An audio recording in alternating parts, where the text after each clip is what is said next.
deyirdi ki, yağın zadı yaxşıdır, şirəsi də yaxşıdır, içi azdır. Özel kişiler değil, biz qılıyıq, amma həqiqətən yeri baxanda düz deyil. Ona gələn öyrəşəcək. Nə deyə? Nədir?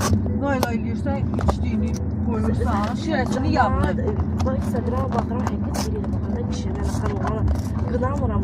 Arvad məsələn, ona görürəm ki, bir gün içində həm şəkər bura pişirirlər, paxlava pişirirlər, badam bura eləyirlər, hər şey. Ben istedim. Hamısı olabilir.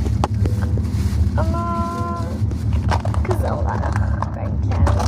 O belki de pişirmək, özünü eləməyin, belki də özünü. Allah Allah. Nə iyi də gedən.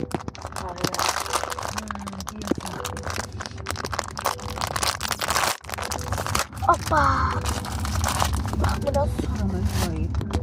Aa, Ona görə o uşaqları götürmədim.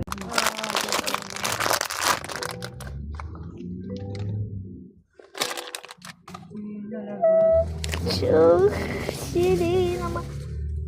düşməsən var. Azərbaycan bu boyadın ya dünyası var.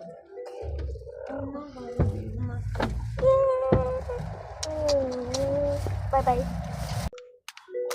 Arkadaşlar yüzü biraz garibe ama daha da şirin yani çok şirin. Ama ayrı burada aldıklarımı size o bir videoda daha uzunluk olarak size çekeceğim.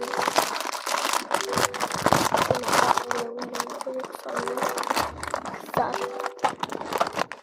Ben ne kadar şeyler aldırdım anneme. Ne çıktı ben görmedim. Ya bu çıktı. Mavi yerden çıktı ama.